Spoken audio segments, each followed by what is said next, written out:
Hello and welcome to the Debating Toastcast, a podcast about all things debating, from the Debate Toastmasters Club 104 London Debaters.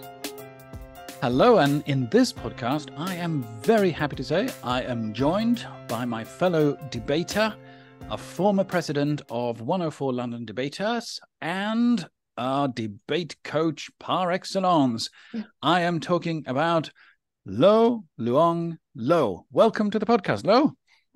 Thanks, William. Thanks for having me. It's a pleasure. And we always ask when we have guests on the podcast, we haven't had that many yet, but we still always ask, where are you from? And I mean, where are you really from? And I know in your case, that's actually quite an interesting question, or rather an interesting answer. Well, I was born in Saigon, which was the capital of South Vietnam during the Vietnam War. And my ethnicity is Chinese, as both my parents came from the southern part of China. And after the war, my family and I moved to the US as refugees first, and then became citizens. And I lived and worked in the US for many years until I moved to the UK with my husband in 2011. And we've settled in London since then. I'm very glad you did, because that means you can be part of 104 London Debaters. Exactly. Well, we're going to have a little chat today about something that was the topic of a a workshop that we did a little while ago that you gave. And it is on the current issue of fallacies, something we come across in everyday life. We come across it in politics and in business and newspapers and just about everywhere, I think. But I think before we start to talk about specific fallacies, can you just explain what exactly is a fallacy? Is there a general definition of the term? Sure. A logical fallacy is an error in reasoning. That is the simplest definition. Right. Let's put it in the context of debating. Okay? When we make a claim or argument, if the reason for that claim doesn't make sense or it doesn't sufficiently support the conclusion, and we have a logical fallacy. Right. So a logical fallacy can weaken or invalidate an argument. Okay. So I'm going to try and get my head around that. So if I say, for example, that dogs are good pets and I need a good pet, premise number 2, and therefore I am going to get an elephant. Now, in this case, I think it's factually true that dogs are good pets generally. It may also be true that I need a pet, but it obviously doesn't follow from those premises that I should get an elephant. I know it's a bit of a far-fetched example, but that would be a clear error of logical reasoning, right? Or yeah, absolutely. I mean, it's the conclusion is totally irrelevant to the premises, which are the reasons, right? Yeah. You're talking about dogs and they're good pets, and why on earth would you go out and get an elephant and not a dog? So yeah, that was a very good example of logical fallacy, although it sounds a bit far-fetched. Well, I'm sure we can come up with other examples, because we're going to go now to the more specific fallacies that we have in our or that we can meet in debates and elsewhere. And perhaps the first one I remember we discussed in your workshop as well was the appeal to authority. So I've been thinking about this because appeal to authority sounds to me like a good thing. I mean, shouldn't we listen to those who are authorities in their field, like experts? How can that be a fallacy? Well, I think when or whether the authority is a legitimate one is the key, right? So when the authority is not a legitimate authority, then we have the appeal to authority fallacy. Now, of course, we always value experts' authority, and we listen to their opinions or advice because we believe they know what they're talking about, because Hopefully. these people have spent their time to study, research, keeping up with their field of expertise. And sometimes it's like their whole lives worth of work. And their opinions are trustworthy. And arguing from authority is actually a very, very legitimate way of reasoning. And we do it all the time. Yeah. I mean, who has the time or the means to acquire enough knowledge to make all kinds of decisions in our lifetime, right? So when does it become a fallacy then? So when it becomes a fallacy is when that authority is not legit. Right. So how do we test that? So let's say there are 3 conditions that in the court of law, usually in order, when you bring in an expert, right, to testify, and usually that expert has to meet those three conditions. The first one is whether this person, this expert, and sometimes it could be a thing, it could be a study, it could be an article, or some kind of I would say research. But in the courtroom, it would say this person must exist physically. And the second condition is it must be this person must be a subject matter expert. So it's SME. And then finally, this person must be impartial, can benefit from giving that piece of advice. Yeah. So if a person or a thing can meet those 3 conditions, then that's legit. But if one of those 3 conditions can't be met, then in that case, we have a fallacy there. It's called appeal to authority fallacy. I remember during the pandemic, the government liked to repeat this mantra that in every decision they made, they said, "Oh, we're following the science." And that always struck me as, I mean, it's good that they have scientific advisors to give them advice, but just to say that we follow the science without specifying who these scientists are and perhaps the balance between, because other scientists may, disagree, and at the end of the day, the government had to make a policy choice, right? And I felt sometimes they were hiding behind this phrase. I don't know if you agree with me, but can't it become fallacious as well when you just say, "Oh, we're following the science," without specifying what that scientific advice actually is and who said it, were they experts, those 3 tests you're saying. If you just say the science, it's not very specific, is it? Yeah, I agree with you in that case. If just saying we follow the science without any kind of qualification, it can lead to appeal to authority, right? I think back then they were following, is that the SAGE committee, right?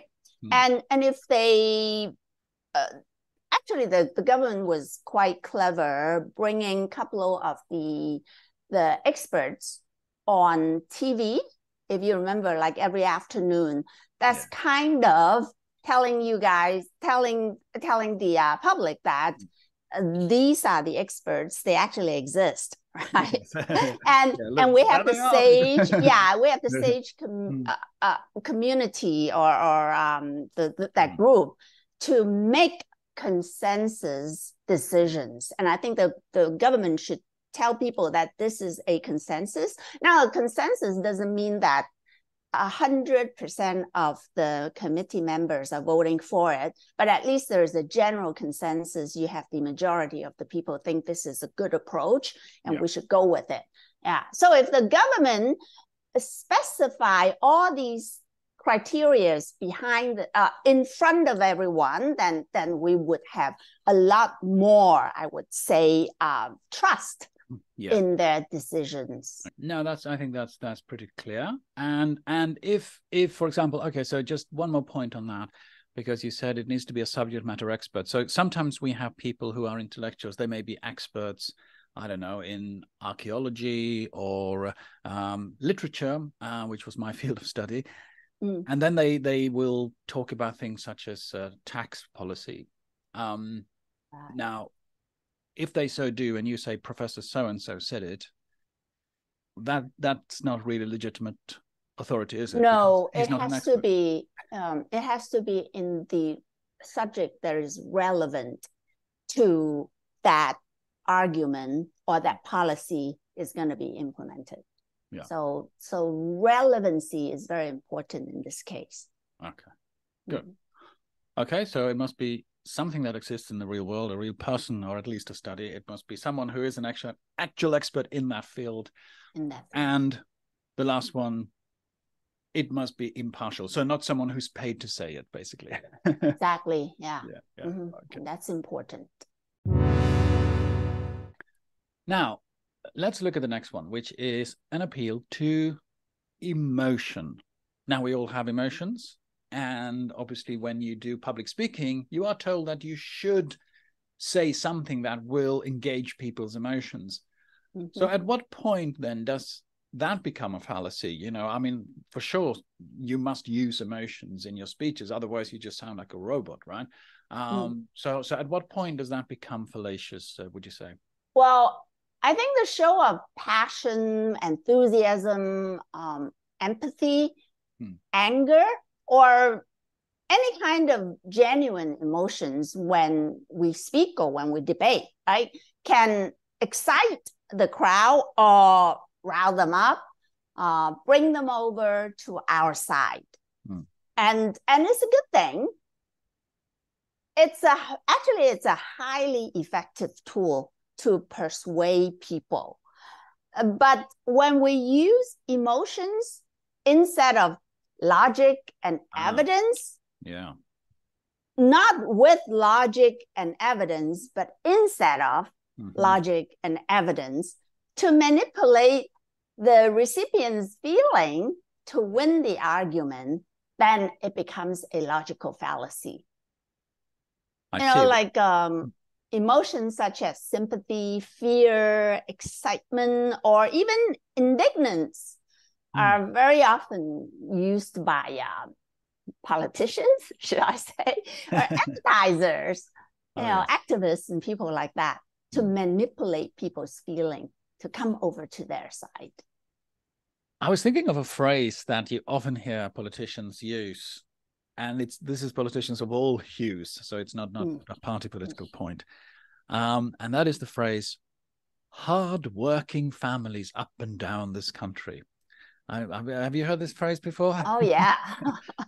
And I always think, okay, there may be lots of hardworking families by all means, but that's not an argument for anything. Like, I mean, that's just, you want to have the sympathy of people. You want people to believe that you're on the side of these hardworking families, right? Would you say that's just an appeal to emotion in that context?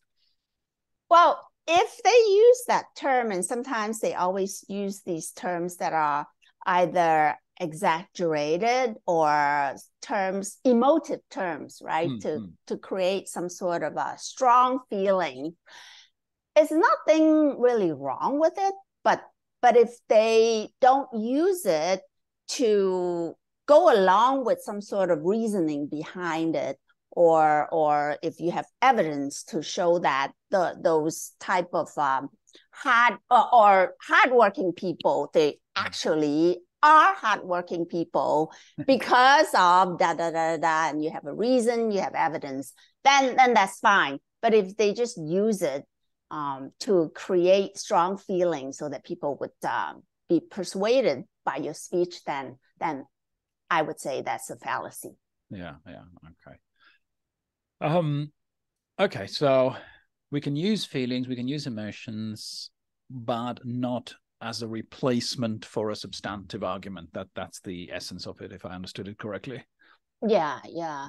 For example, I think you and I talked about this immigrants, right? And we call them invaders, or there's an invasion of immigrants, and that is manipulating people's feeling, because when you think of the term invasion, what do you think of first? Yeah, violence, right? Conquest. Yeah, violence. So it conjures up a negative feeling, but it doesn't really describe what's happening today with immigration. You use immigration, people doesn't, it's such a blah term. But if you use invasion, that's a strong feeling. Yeah, exactly. Another term, I would say abortion. Instead of using the word abortion, the people who are against abortion would say it's murdering babies. So that's a very strong term when you think of murdering babies. Yeah, very emotive. Yeah, expressions. Greedy banker was another one that I thought of. Perhaps they are greedy, but that's not an argument, right? So yeah, okay. Now that's very useful. So whenever we encounter emotive words, emotive language, just pause and listen carefully. Is there an actual argument in there? Right? Would that be the rule of thumb? Right. Okay, and then we come to number 3, which has a very fancy Latin term. Well, a lot of these debating terms are either Greek or Latin, aren't they? And this one is post hoc ergo propter hoc. Can you give the translation, Lo? I am glad you're saying that phrase and not me. I looked up the translation actually on the internet, and the great authority. That's right. It means after this, therefore, because of this. Right. Okay. So it's a causal relationship, right? Two things are happening. One probably is right after another. And then you say, okay, the one that is happening after is because of the first one, the one that is happening first. Right. So, for example, if we were to say that, if you look at statistics for shark attacks in Australia, for example, they tend to go up after the sale of ice cream go up. So a post hoc ergo propter hoc fallacy then would be to say that, ice cream sales are causing shark attacks. Right. Would you say that's would you say that's a typical example of this fallacy then? Yeah, it's very true. And we know that because it's summertime, right? More and more people going to getting into the water, swimming in the ocean. Right. And that's where you might be able to find sharks. And so, and also it's summertime, is hot, people eat more ice cream. So these two things, they are independent events, but somehow they're happening about the same time. And so people just put them together and say, ice cream causes shark attack. Yeah. But is it logical? I don't think so. So essentially what we have correlation between these two events, but there's no causal relationship, right? Is that what we're saying? Yeah, so that's why we often hear the phrase that correlation does not imply causation. So I'm thinking of another one, which is a claim made by someone in a debate that we shouldn't cut income tax because in the Scandinavian countries, they have a relatively high income tax. And also people there are very, very happy, or they report sort of great levels of satisfaction, etc. And I think that those are true claims. They are both true statements. So is that a fallacy, a post hoc fallacy, or is that legitimate, would you say? Okay. if they say that the government actually raised income tax to a very high level, and then the happiness index, we do have an index to track happiness, right? And the happiness index goes up right away. And therefore, high taxes caused happiness in this country. Then, yeah, that definitely is a post hoc fallacy. And the reason for that is because they only use the time order to determine the cause, and ignoring everything else, right? Right. But there is another fallacy that you can associate with that kind of conclusion. And we call it casual oversimplification fallacy as well. And why is that? Happiness can be affected by many factors. Perhaps, at that time, the government implemented a number of other policies at the same time when they raised to this high tax rate. And the arguers simply just used the time order to make the conclusion, and ignoring there might be so many other different factors out there. So it's making it really, simple. So it's the oversimplification fallacy as well. I see. Yes, because obviously that they could have implemented policies to do with, for example, giving people money to buy electrical cars, which Norway did. There you go. So they don't mind paying high taxes because they get it back in different types of assets, right? In electrical cars. There you go. Right. Okay, good. All right. So if something simply happens either at the same time or just shortly after something, we can't automatically be sure that it was caused by that first thing that happened. You have to sort of prove that connection, right? That's sort of basically the difference between a fallacy and a legitimate argument. Right.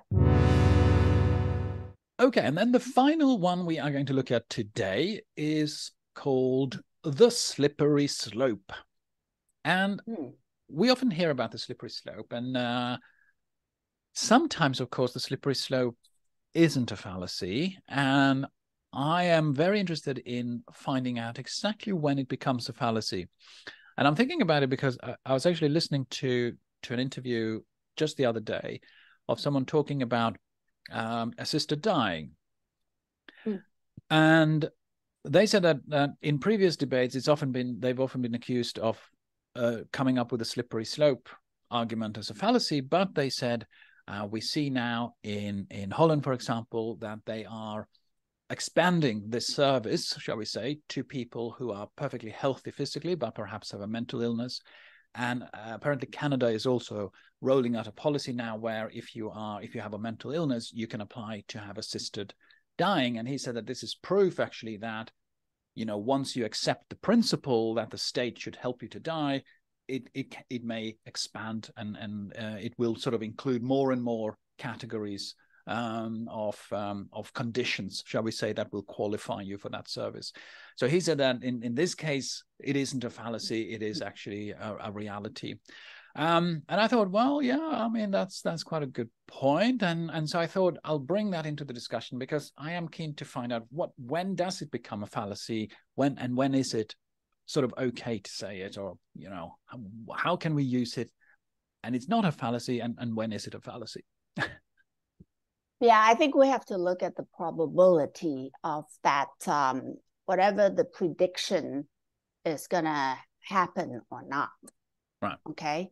And if the probability is very, very high, and we have good reason to believe that it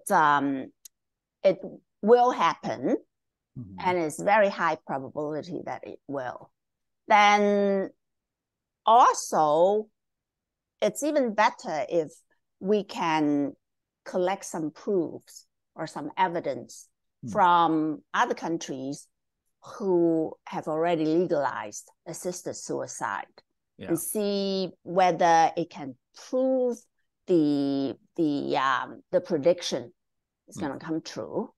then we can say this is not a fallacy.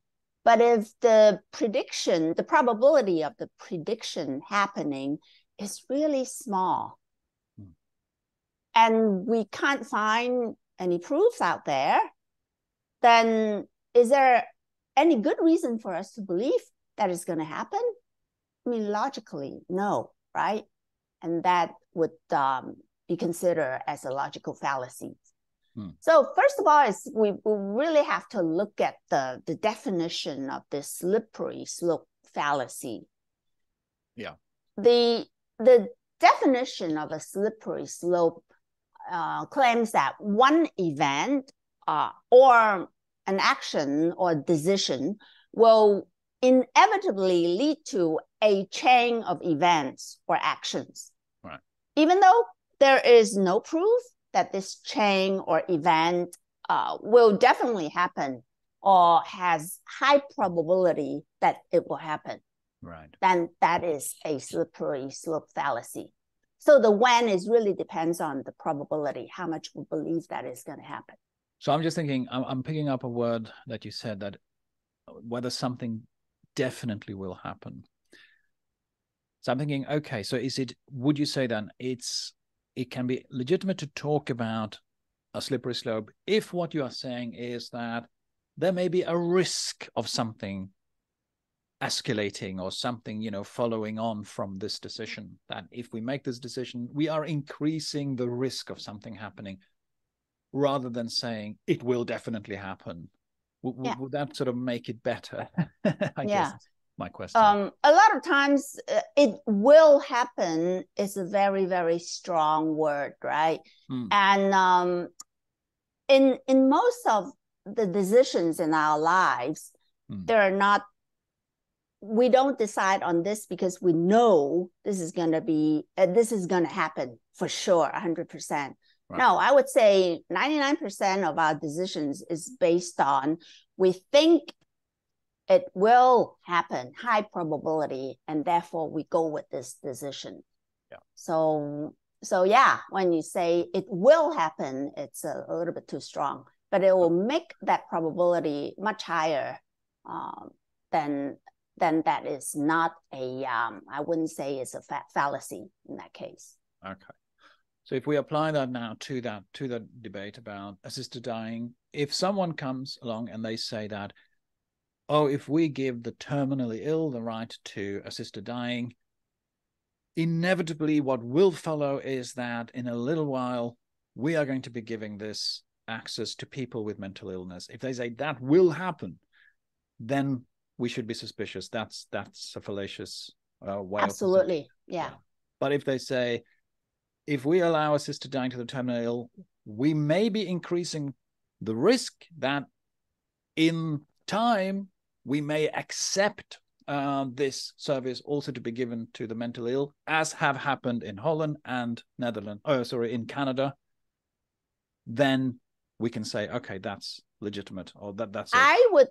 I would also add at least one more thing is, can we find any evidence in Canada or in the Netherlands to prove that, yeah, there's an increased number of deaths, of assisted suicide deaths, of the mentally ill patients. Okay, if we can find some evidence to show that, that would make our argument a lot stronger. Yeah, and that wouldn't be a logical fallacy. Can we say something more general about how we counter a fallacy, whether it's in a debate or in some other context, and we hear something that we are pretty sure that is a fallacy, but how can we counter it? How can we deal with it in there and then? Have you got a good tip there, Lo? Well, here's what I would do though. When I encounter a fallacy during a debate, and the first thing I would do is to call out that fallacy so that I could direct the audience attention to that error, right? And it depends on the type of fallacy.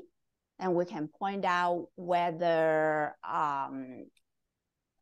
we can point out where the illogical reasoning is. Yeah. Whether it's the wrong assumptions or whether it's the examples or analogies used there were irrelevant, whether there was the lack of evidence provided. And all those things, I would point it out and use it to refute the other side's argument, meaning to weaken the other side's argument. Right. So we call it out first, and then we spell it out. Exactly. And finally, then, can we just do a general summary? Okay, a really quick one. Fallacies are errors in thinking, especially errors in reasoning. So thinking errors are illogical in nature, right? Our thoughts inform decisions on how we act. Therefore, we need to avoid this type of thinking errors so that we can reduce the risk of irrational decisions. Right.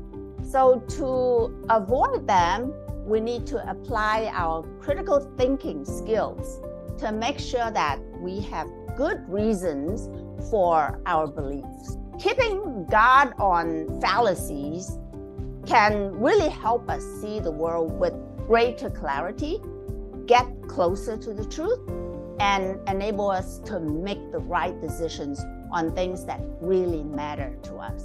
You've been listening to the Debating Toastcast. Feel free to leave a comment, critical or encouraging. We welcome both. And if you'd like more information about joining the club or coming first as a guest, please have a look at our website, 104londondebaters.club, or send us an email on info@104londondebaters.club. That's info@104londondebaters.club. Thank you for listening.